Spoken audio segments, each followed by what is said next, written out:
Yes, again we come back to interaction and cooperation, things that you are obviously very devoted to.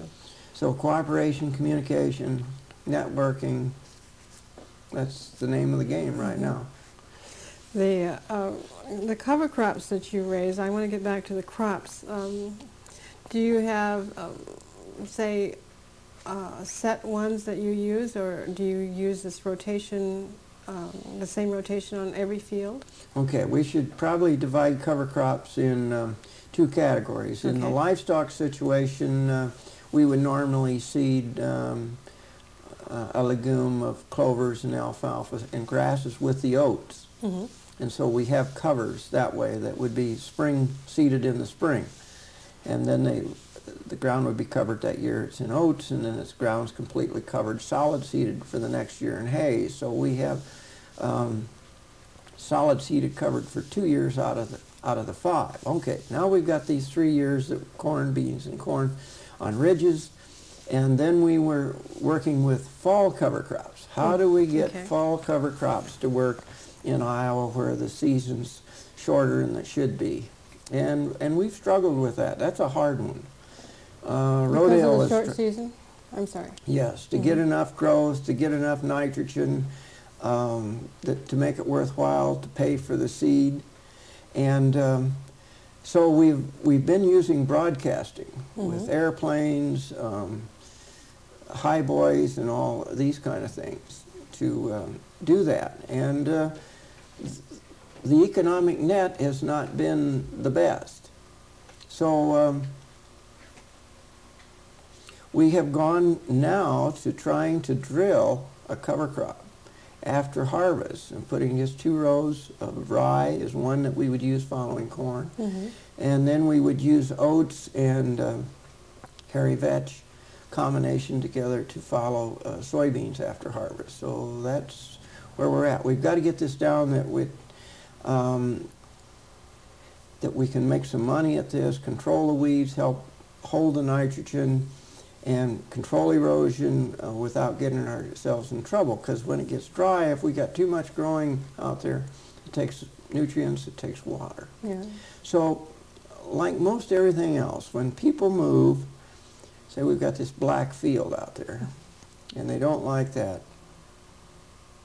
So then we move all the way to the other extreme and try to grow a forest out there that we don't know how to handle, and it takes too much water.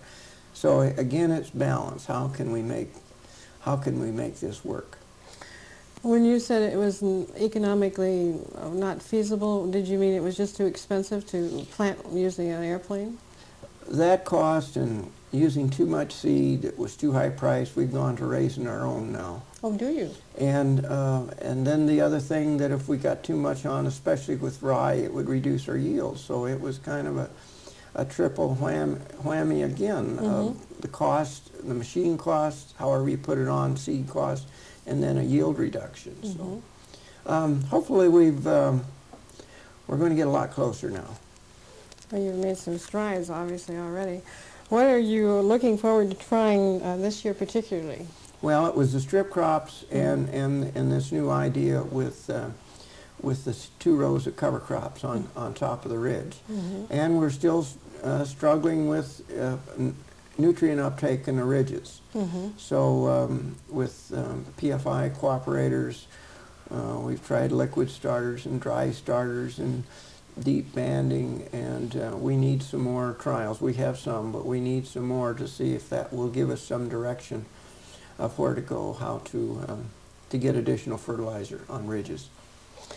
How do you decide which fields are going to be put into trials, into test plots? Well, really, as far as our row crops, they're all in plots, so we don't have to decide. We just the entire farm then? Yes, that's in row crops. See, we'll have, that's about 3/5, 2/5 of it would be in the oats and in the hay, and in that time we let these plots rest, and hopefully it will balance out the difference in treatment, so when we come back with 3 years we can put in new trials that won't be influenced by these trials, previous trials.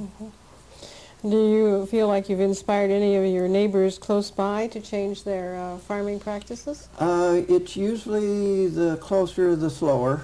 Right. And I think that's just a social problem. People do not listen to the people that they're closest to. Father's son, I know it well. I'm speaking this son to my father. I'm not going to put words in somebody else's mouth on that. I understand. But that is a problem. But it is starting to come locally here with changes into Ridgestill. Further away, there's much going on. We're starting to see grandchildren in the movement, so to speak, that we know of people who have picked up ideas here, has started. Now we know of people who have picked up ideas again, so I call that grandchildren. Yes, yeah, it's another generation practically. Yes, so things are, we'd like to see it happen a little faster, but it's coming along.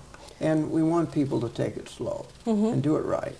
I have read and heard that that's one of the big pieces of advice to hear and to accept is that you shouldn't try to do it fast. Right, and that way,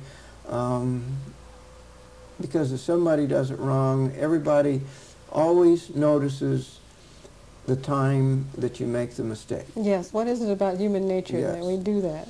And then they'll never see it 3 months later when it turned out okay. They always remember the negative, and that's the way it is, and that's what we have to deal with it. And so we go on from there.